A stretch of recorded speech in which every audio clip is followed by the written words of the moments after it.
So basically the DOT in my office gets a certain amount of money each year for maintenance of traffic signals. And we identify 6, 7, or 8 or so, depending on what work is to be done, for what we call a rebuild, which is to completely rewire the signal, replace the signal heads, and do any upgrades, pedestrian upgrades or flashing yellow arrow upgrades, ADA upgrades, things of that nature. And so through that, when we have a signal maintenance agreement with the city of Charleston, much like we do with 5 other municipalities in my district. And we reach out to them from time to time when we see that the money would be available to potentially share cost on an intersection, because many of the municipalities would like upgrades to mast arms. Now with the DOT position being that we maintain standard equipment, mast arm, it follows in the category of non-standard. So when an intersection that is on a list eligible for rebuild and a city would like mast arms, and we have the funding for the standard equipment, and we do a cost sharing through a financial participation agreement. Basically, we pay for everything standard and the city pays for the upgrades. So that's how this came about at Folly and Formosa. It's a bit of a complicated intersection. I know it's taken the designers some time to work through that, but they are very close. Kimley Horn was hired by the city to do the design, and last I heard, they are finalizing the plan now. And so once I have that in hand, what we will do is take their quantities that they've calculated, and we'll generate a cost estimate.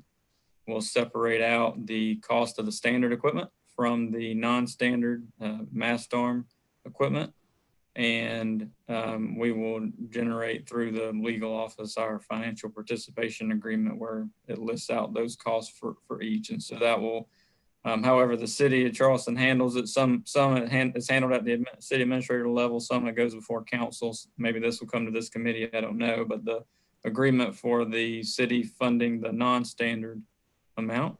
And so then the project will move forward. And the timeline on it can somewhat depend on the 2 agencies' timeline for those agreements to be signed.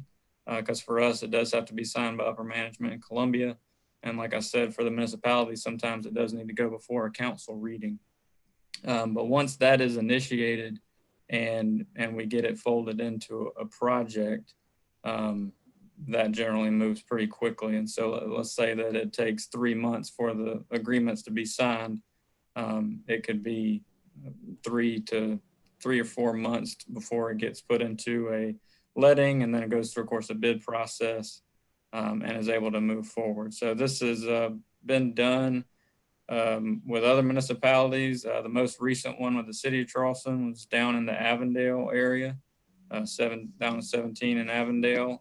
That was done in a similar fashion where the city paid for the non-standard to upgrade that to mast arms. And so just look forward to continuing with these types of partnerships and relationships to be able to leverage it for improvements. I know we're going to get some pedestrian improvements here. We're going to get some flashing yellow arrow improvements. And in the southbound direction, turning on to Yeamans Road, Kimley Horn did an analysis and is recommending to allow the left turns to be protected permissive. Right now, you can only turn on a green arrow. So they've recommended on a trial basis to allow to have a green arrow, but then to be able to turn permissively when traffic is clear.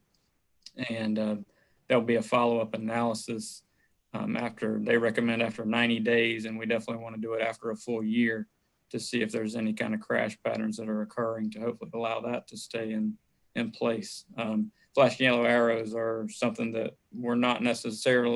they weren't in the toolbox years ago when a lot of left turns were changed to protect it only, but they do have a safety benefit to them. And so we're hopeful that these will be able to stay in place at this intersection as well, instead of the protected left. With that, that's all I've got for it, and I'll be happy to answer any questions I can.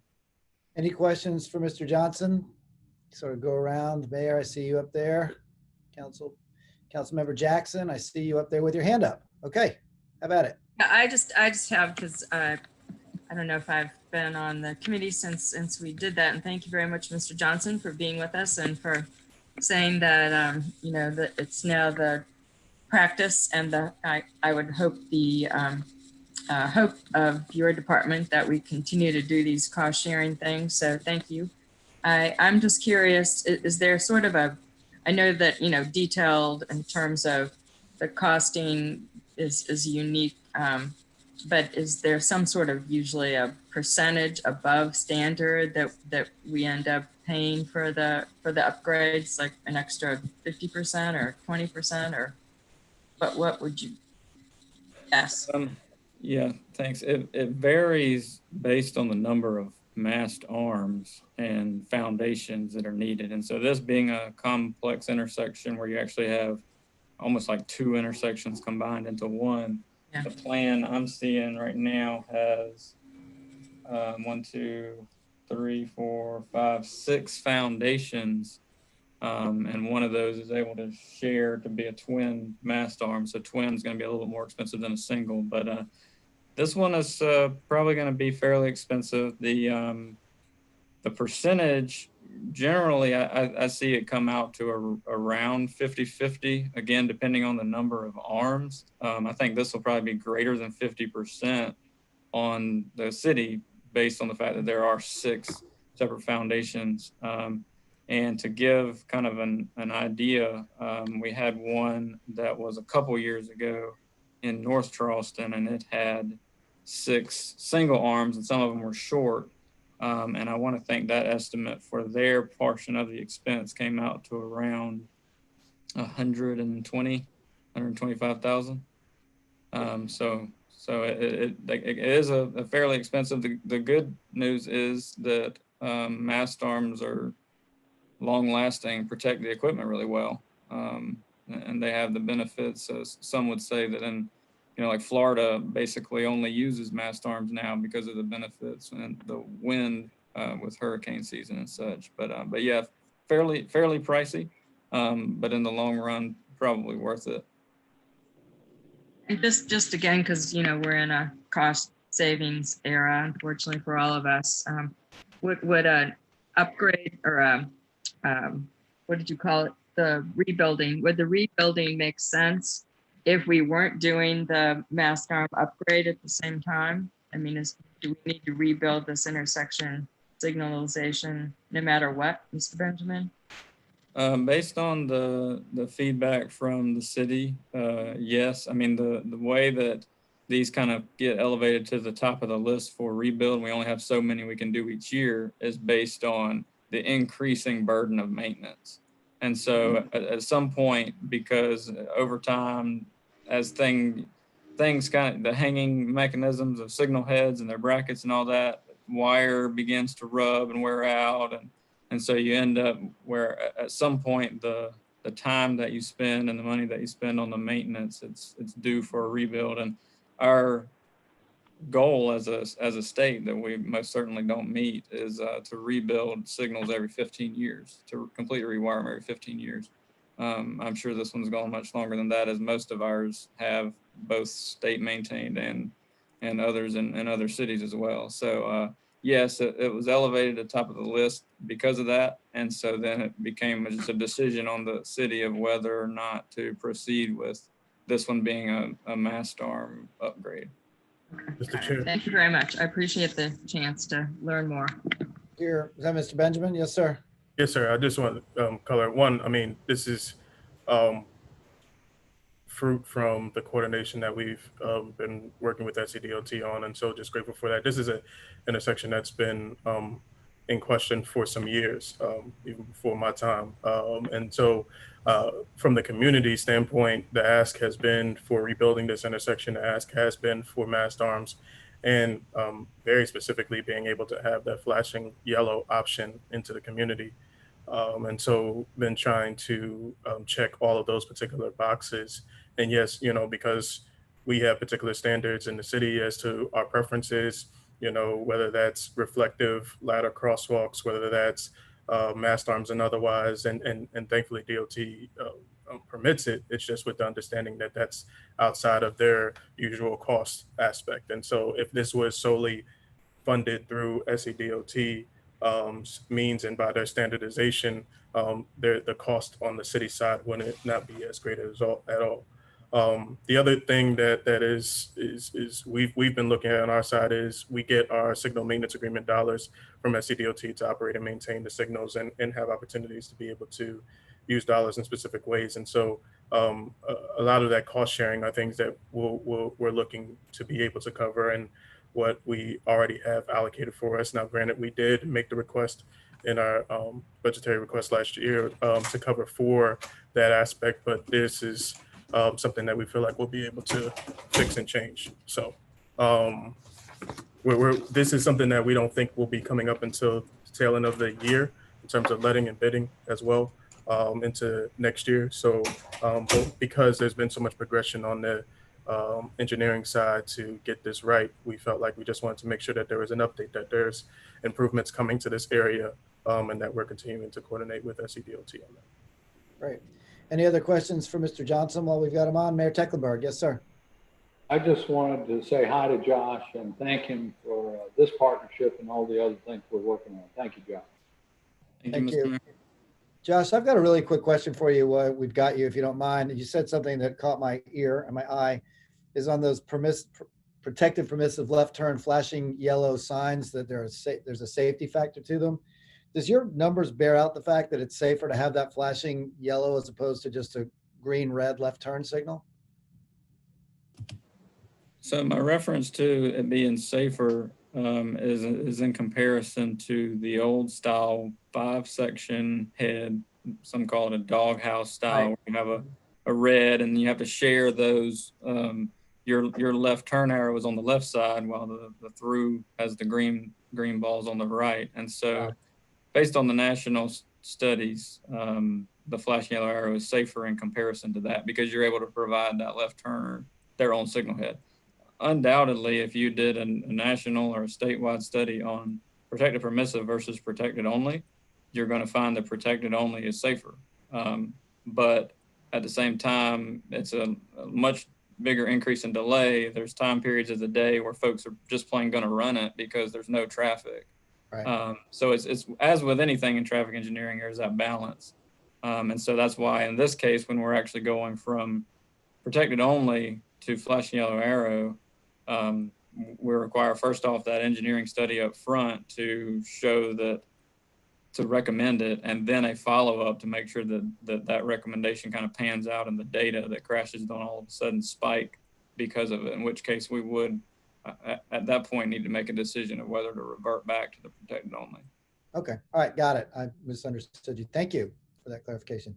Any other questions for Mr. Johnson while we've got him on the line? Okay. Well, thank you very much. We'll look forward to seeing this project move forward and ultimately get up and running. Appreciate it. All right. Next, meeting and King Street road safety audit. I see both Mr. Gillis and Mr. Sally are on the line here, and I know Mr. Benjamin's with us too. Who's going to take the lead and give us a briefing and tell us where you are with this? I'll introduce it and then pass it on to Brett from Stantec to talk, and then also from SCDOT. So I've briefed you all before on this. SCDOT has identified 10 corridors in the state regarding bike and pedestrian safety. Vast majority of them are unfortunately in Josh's district. 4 of them are in the city of Charleston, that being Meeting, King Street, Calhoun, and St. Philip. And it's federally stipulated to do these road safety assessments that give an understanding of both short and long-term benefits of improvements in the area. And there's a collection of stakeholders that come together to be able to assess what's happening and give recommendations. And just really a salute to SCDOT and to Stantec for listening to us about who of the stakeholder groups to bring together and what that looks like. Because we're sitting on finalized drafts of Meeting in King Street, the first 2 roads RSAs that were done, thought it was important for you all to get an update on those 2 and allow them to let you know what came out of those works, where those currently stand and otherwise. I will step out there and say, and I think Councilmember Seekings and Brady were on the call earlier this morning. The Chats Policy Committee actually voted on some amendments to the TIP that included allocations specifically for all 4 of these different corridors. We haven't gotten the heads up from SCDOT on what those allocations will be directed for, but that was a major step in showing where some of the dollar amounts that SCDOT has ascribed to these various different locations around the state will be funded and how they will be funded. So just excited about moving towards implementation, excited about the collaboration and network, and thought it was important for them to get before you all and for you to hear where those pieces stand and where things go from here. So I don't know if I should give it to Sean or to Greg, but let me know. Okay, Keith, I'm going to share my screen here. Does everyone see what looks like a black screen? We sure do. Okay, great. So, Your black okay, and now you should see my slideshow. You see it? Yep. Okay, great. I'll get started. So as Keith alluded to, SCDOT has a group called the Office of Traffic Safety, okay? And Sean Sally, who we mentioned, is with us today representing them. They handle the safety improvement projects throughout the state. And one of the tools they sometimes use for programming these projects are what's called road safety audits. And they contracted with Stantec, us, to conduct these road safety audits for Meeting and King Street, which is what we're going to talk about now. Okay. Let's see here. So on this screen, you'll see an outline for the presentation. These are the items I'm going to run through. What is an RSA? An overview of King Street and Meeting Street. What are the recommendations from each study? And then finally, what are the next steps? There's 22 slides, but I'm going to go through them very quickly. So bear with me here. Okay, this slide covers SCDOT safety projects in general. And as you can see on the screen, this is sort of an outline of those. Projects are initiated and managed by the Office of Traffic Safety. Funding comes through Federal Highway. The Safety Office uses a data-driven approach to identify intersections and corridors that could most benefit from safety improvements. Project selection requires engineering analysis to ensure maximum safety benefits for the funds invested. So for some corridors, that engineering analysis tool used is the road safety audit. We call them RSAs for short. These audits are not projects themselves, but rather studies to help determine what safety improvements might be warranted for a specific corridor. The audits include some recommendations that are warranted and some other recommendations that require further study before implementation. Okay. This slide is specifically for the road safety audits, also called RSA. You see on the screen here just 3 items about them. They identify safety issues through data analysis, field observations, and local knowledge. A multidisciplinary team is formed to bring a variety of perspectives on the corridor. DOT has conducted RSAs off and on. Their current program began around 2016, and then in 2018, they started the non-motorized program. And like Keith mentioned, DOT in 2018 ranked corridors by biped crashes per mile.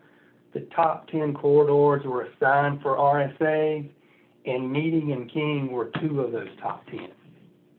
So that's why we're here today talking about Meeting and King. This is a multidisciplinary team that participates in the RSAs. So everyone you see here gave their input, so it's definitely a team effort. This map shows the study limits. Both corridor studies begin on the north side at Line Street and extend south down to Broad Street. So that's the limits for both of these corridors. These charts show how many crashes are occurring on Meeting and King Street each. So to summarize, this was a 6-year study. We collected the data. Meeting Street had 663 vehicular crashes, 19 bike, and 17 peds. King had 490 vehicular, 21, and 15 bed crashes. So you can see the bicycle and pedestrian crashes account for only a small portion of the overall crashes, but they're still high compared to other corridors in the state, so they're being carefully studied on these corridors. Now for the actual recommendations. I'll go through these recommendations quickly for the sake of everyone's time, but I wanted to give you kind of an overview of what they're like. Pedestrians are a major component of these studies, so we wanted to look at two things. One, how pedestrians travel along the Meeting Street sidewalks and how they cross the side streets to do so. And also, two, how do they cross Meeting Street itself? So this is one of the maps we created to present what infrastructure is available today and what improvements may be viable to better accommodate them. We recognize it's a bit of a balancing act, so you don't want to overly accommodate the PEDs, when you're sacrificing traffic operations in the meanwhile. So it's a balancing act. Next slide. These are general recommendations for the Meeting Street corridor overall. Crosswalks where they're missing, high visibility, ladder style crosswalks. A lot of intersections have those already. Upgrade crosswalks to ADA standards where feasible, curb extensions to shorten the crosswalk length, and we're also looking at potentially reducing the speed limit from 30 to 25. Now we're looking at some location-specific recommendations. Here's one example. You see a PED crosswalk location at Spring Street with a pedestrian refuge island. This is to help pedestrians cross Meeting Street more safely.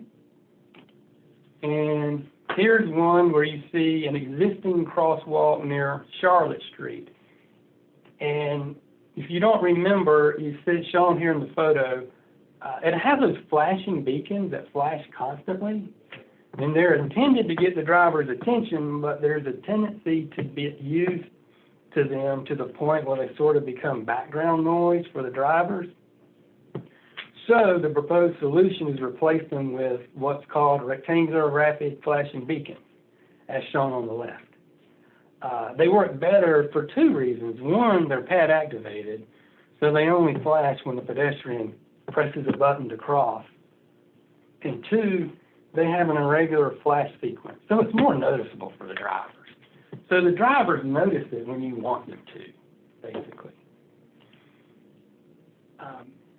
This location is a new crosswalk proposed at Society Street, and it would include the RRFBs that we were just looking at here as well.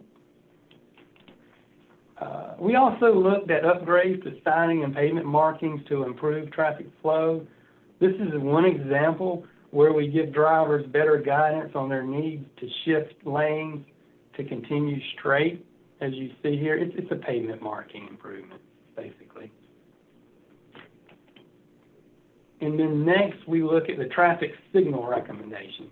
The photo you see to the right, that's obviously not Charleston, but it includes some elements considered for Meeting Street. The countdown signal heads, you see the number 14 for 14 seconds left across in this example. Most signals on Meeting Street have this already, but a few don't.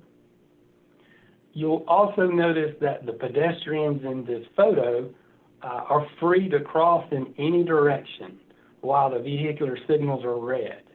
So So the pedestrians have their own designated signal phase to cross. Further evaluation is needed, but two intersections, one at Calhoun and another at Market Street, are being considered for these all pedestrian phases, okay? At other signalized intersections, the next bulleted item, leading pedestrian intervals are considered. These LPIs increase the all red time for a phase to give pedestrians a head start to cross before the vehicles enter. Both the LPIs and the all pedestrian phase recommendations require changes to the signal timing, and that's something I wanted to mention to you. The LPIs would ideally include updates to the signal timing plan. The all PED phases would be particularly difficult to implement without signal timing updates.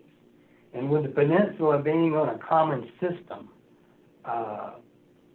really a contract is warranted to retime the downtown signal system to be able to properly implement these. Also, you'll see a few other items here. Replacing signal heads with the larger 12-inch heads were feasible, and backplates. Some smaller signal items for safety. And that concludes Meeting Street. Next, we're going to look at King Street recommendations. And they're pretty similar, so I'll go through these a little quicker, but like the Meeting Street RSA, we evaluated PED needs both traveling along King Street and crossing it. We looked at what infrastructure is present today and what improvements may be available to better accommodate them. Corridor recommendations, they're similar to those of Meeting Street as shown here, crosswalks, ADA ramps, also potentially reducing speed limits at the northern end. Bicycle recommendations. This is for the southern end of the project from Calhoun down to Broad, okay? So here on the screen, you see up top what we have today. It's two narrow lanes. Cars tend to stagger because it's so tight through there. So we said, what if we could get rid of the one in the travel lane, give a wider lane, and add a bike lane, as shown in option 1. So we're sort of making King Street a more pronounced bike corridor. And in the option 2, we're also looking at is if the city were okay with getting rid of parking, what you could do is turn it into a two-way cycle track. So you would have bicycles going in both directions, as shown in option 2. Okay. Now, this is for the northern part of the project, from Line Street back down to Calhoun. Here, you don't have lanes to take away, but we can better emphasize bike presence by adding shared use lane markings or sharrows to remind the drivers. So King Street is being designated as a bicycle corridor with infrastructure improvements for the bicycle. Okay. This is King Street southbound, and if you're not familiar with it, this may be a little confusing, but today, when you're on King Street southbound, when you cross Line Street, it's signed so that during rush hour traffic, the southbound movement you see on the left has a through left lane and a through lane, and there's no parking allowed. But all other times of day, there's a left turn only lane and a through lane. And the through lane has to cross Line Street southbound, merge over to the left, and then merge back over to the right. So the recommendations we were looking at is and like some of the bicycle recommendations, a traffic study is needed to verify it, but evaluate removing there's about 5 or 6 parking spots there, remove those from off-peak, make lane assignments constant, and remove the tight weaving so it would be just as it's shown here on this graphic. on Meeting Street. This is an existing crosswalk at Ann Street, and it's like meeting in Charlotte where we've replaced beacons with these RRFBs for ped safety. Here's another example on Vanderhorst and Hudson where there's a crosswalk, but we would add the RRFBs to get the driver's attention. And then here, these are the signal recommendations for King Street. They're generally the same as what you saw for Meeting Street, but the intersection locations vary as listed here. Like the Meeting Street recommendations, the all ped phase and the LP items would require new signal timing. Okay. And then this is the last slide. We've basically completed the study, so these are the next steps, okay? SCDOT has begun evaluating recommendations for funding. The city and the COG may pursue remaining recommendations. SCDOT to program its implementations as projects, that's yet to come. And DOT would contract with a consultant for the design. The project would be designed like a normal project, and then you would have construction. That concludes the presentation. Any questions? Anybody have any questions for Mr. Gillis? So I have a question. I know that you were just looking at the Meeting and King Street corridors, and I know you've been looking at Calhoun. I mean, at some point there's some interplay between the two, right? I mean, are you going to build in some of the Calhoun Street recommendations with this study? Yes, because we did both studies, or all the studies. We're comparing each to each, and when DOT goes to look at programming projects, that'll definitely be kept in mind. So I'm just not sure how you could do these projects in a vacuum without considering the Calhoun Street corridor. And as you know, one of the things that has been on my mind for a long time, and we've talked about this, is the method by which people get off of Calhoun and onto, among others, St. Philip and King Street, particularly going north with left turn signals and the like, which becomes a huge issue of bike and pedestrian safety too, especially at King and Calhoun, where it's just all sorts of things going on in that intersection. So I would just hope that this will all be coordinated and not just be presented to Josh and his team in a vacuum for consideration. Anyway, that's my input. Yeah. Any other questions? Yes, sir, Mayor Tecklenburg. So with that thought in mind, you've already saying that you would consider the all stop or all pedestrian intersections at Calhoun and King, Calhoun at Meeting, and also at Market. Meeting and Market, by the way, is one of my personal favorites for that recommendation, because Market, as you know, splits into two streets on the other side, and it makes the intersection very awkward for someone crossing Meeting Street on the north side, because the pedestrian has the right of way, and also the automobile has the right of way if they're taking a left turn off of Market onto Meeting Street. So that's always kind of baffled me. And to get all stop condition to me would be a good thing there. So saying that, you say it's under consideration. Is that something that DOT will make a decision on, or what is the process by which we would come to some firm decision on those considerations? So the reports are written for items like these, where they're written with the logic that, yes, this is what we think will work, but when you program an actual project, we'll have to collect volume data and analyze them as well to verify. So it's like the reports are written. Some of the items, yes, we know this will work. And then there's some other items that are, we think this will work, but we need to confirm it with more analysis. In the case of the the all pedestrian phases, sometimes people call them pedestrian scramble phases, you're talking about retiming the system. And that really needs to be coordinated with signal and timing improvements, which is a bigger project. So that's something that has to be coordinated with the city, that one specific item. Because if you go in and just put up all new pedestrian phases, the signal timing that you have, it's basically completely compromised because you went in and added these ped scramble phases. So signal retiming would need to be part of that particular item.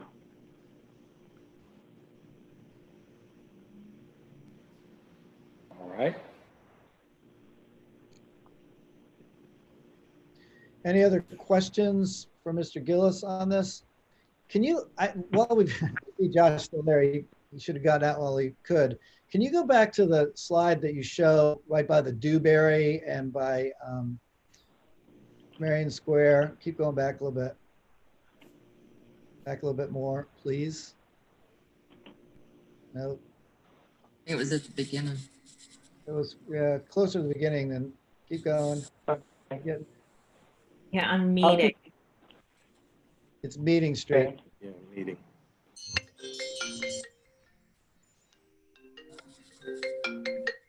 Not it, is it?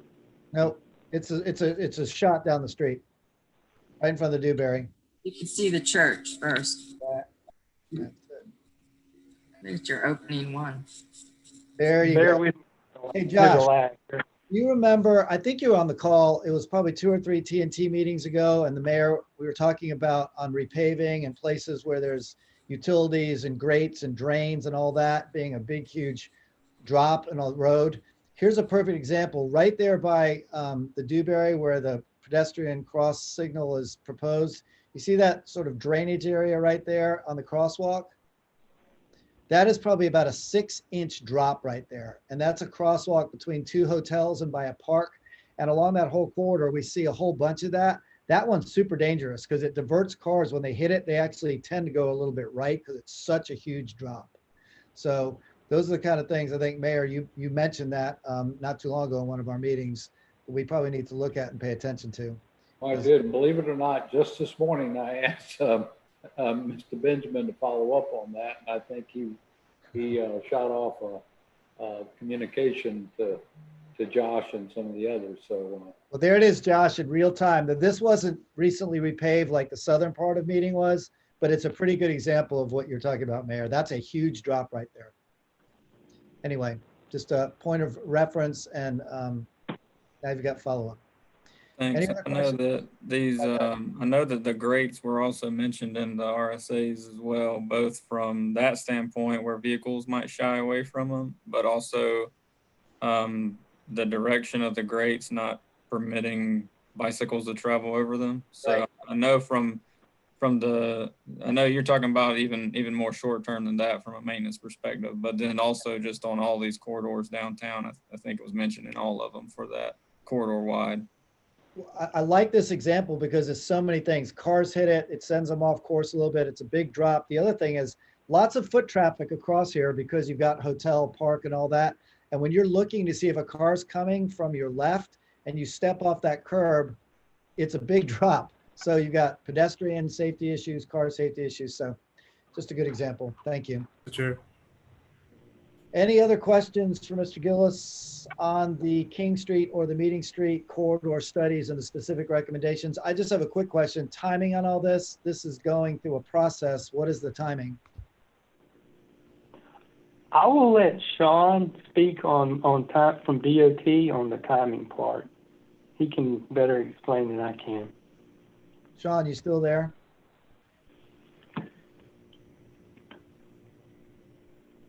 May have lost him. All right. Well, I'll give you, let's see. I'll go back to the last slide and answer that as best I can. Well, it's fine. I mean, if we get an answer from DOT, that's fine. Okay. Sean is on. I don't know, Jennifer, if you can help us with unmuting him. I see that he's on. I lost my ability to see everybody. It does not look like he has any audio. He just has video, but I don't see any audio. All right. Okay. Well, let's get a This is follow-up. Josh, I'm not going to be able to fully answer for Sean, but Councilman Seekings and any others that were in the chats meeting this morning, one of those revision or several of the revisions that were mentioned listed out and assigned dollar values and years to each of these RSAs, all four of these, as well as the one that we have on Ashley Phosphate Road. And so when I looked through it, you could see that they're kind of spread out over the course of the next few years. And the reason for that is, in my estimation, that the funding that we have, the $5 million annually for specifically targeted toward the non-motorized users, safety improvements, initially funded these studies, and then moving forward will fund improvements. And so they can't all be constructed at once with that money. So you'd have to, consult the chat's document that was produced this morning. And then also obviously things are subject to change as you get into design and right of way and such, but it'd be over the course of the next few years, these being implemented together for the ones that cross each other at those intersections. But then for the outside of those intersections where they cross, they'll have to be done, some of them separately, just from being able to stretch that funding out. This is Jennifer. I think Sean was signed on separately by phone, and we found his number and I muted him. Yeah, I think I just got unmuted. Afternoon, everybody. I just want to make sure y'all can hear me. We can hear you. Yeah. Okay, good. Basically, from our point of view, we will probably begin with from the RSA with the short-term fixes. It's kind of an easy starting point for us to start with those. Typically, the cost to implement those can range from very little to a lot. So it depends on with the coordination between the city, because some of it can be implemented by city forces. So a lot of that stuff, once everything and the communication starts and we begin the implementation phase and we actually decided which countermeasures that we want to move forward when we start communication, some of those can be done pretty quickly. Some of the other ones that might require additional studies, additional design may take a little longer, which is good, and which would allow for us to have that next year's funding towards these projects. So it just opens up. So we'll have, the budget for each year. So if it goes a little further, it just kind of allows us to do a little more. But we'll definitely start with the short term and then be a lot of coordination with the long term. So, to answer the question, it kind of depends from anywhere from a year to maybe 2 to 3 on some of the long term. So I don't know if that answers. It does. It does. Thank you. Yes, any sir. other questions for any of the team? Okay. Thank you all very much. Mr. Chairman, Yes, sir. I was just was wondering, given the slide presentation, just how many graduates from Clemson University were on this team?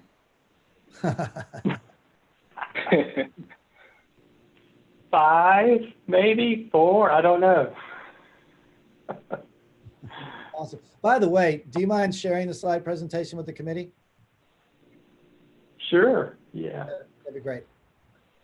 Okay. Team Clemson, thank you very much. Thank you all very much. And we'll look forward to hearing back on this and coordinating with the Calhoun Street corridor as well. So thank you. All right, I'm going to get Mr. Gillis to unshare his screen and we will get on to our next item on our agenda. I think. And Mr. Chairman, I just point out, I guess with these Zoom meetings, it's a little more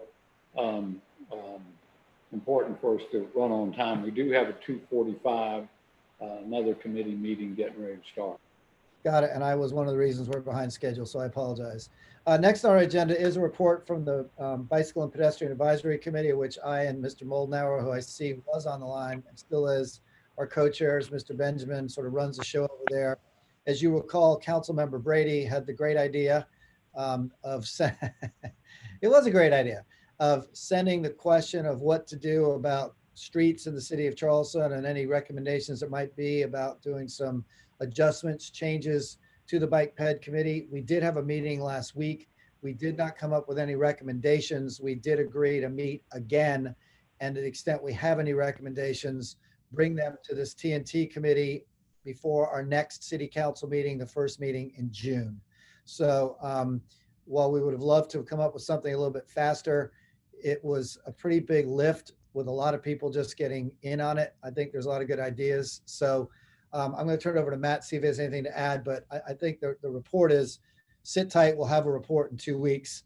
And perhaps we can get Josh to tune into our meeting in 2 weeks as well, Keith, just so he can hear anything that comes out of that. So with that, Matt, I see you've now chimed in. Is there anything you'd like to add to that? I don't have much to add. I know we have a lot of information to consider, both from Charleston Moves and then also from the committee itself and from the city. I think we all recognize that this is an opportunity. You know, it's unfortunate circumstances, but hopefully we can identify some remedies for open streets that perhaps could be sustained even after COVID. So I think we all want to take advantage of people getting out of their houses and walking around and biking and trying to understand what the city could look like from a different dimension, both at the bike and pedestrian level. Great.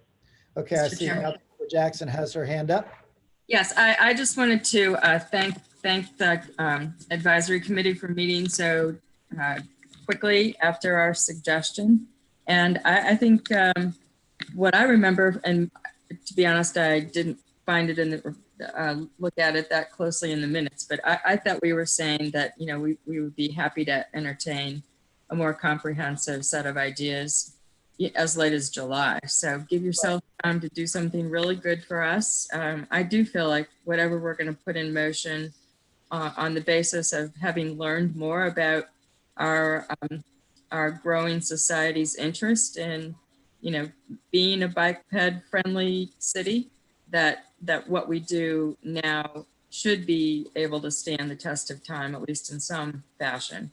So I think, you know, we want to do it right, and I wouldn't be so hasty. It'd be great to do ideas that we could, you know, sort of implement over a gradual time frame, but keep up the great work. Thank you very much. Well, thank you. And we agree with that, by the way. You've got a very large group of enthusiastic people on that committee, and we sent them all back with homework to do and to sort of put all ideas together to be discussed at our next meeting. And one of the reasons we didn't come back with any recommendations was the point you just made. We know we had till July from this committee, but we also recognize that as we come out on the backside and things open up, there may be some opportunities, not necessarily missed, but which be a little bit tougher. So there was some sense of urgency, but not to the exclusion of doing it right. So we'll try to balance that out. Councilmember Brady, anything you want to add? You are an active member of that committee and the brainchild of this whole debate, so. No, I mean, I won't belabor the point, but I mean, everyone on the committee was very receptive and especially thankful to be charged with it from City Council. So, you know, I think it's just another great example of using established committees that we have to farm out some of the work. So I look forward to, you know, also serving on that committee to hear and go through the recommendations. So it should be good.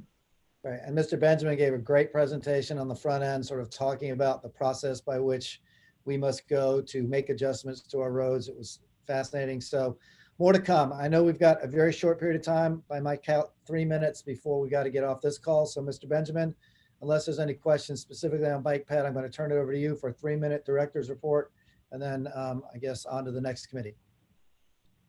Thank you, Mr. Chair. Just a couple of updates. One regarding SCDOT, and just grateful for their continued partnership on some pieces that were also approved at Chats for final piece, and that was the Maybank pedestrian crossing. If you know, we got CTC money for that, and then worked with the COG to leverage that into complete streets dollars for sidewalking on Woodland Shores, multi-use on Maybank, and then yes, the pedestrian crossing there. So that along with the changeover of dollars for the St. Thomas Bridge on Daniel Island were approved at SCDOT commissions meeting, which is kind of the final checkbox that needs to go through with the COGS work.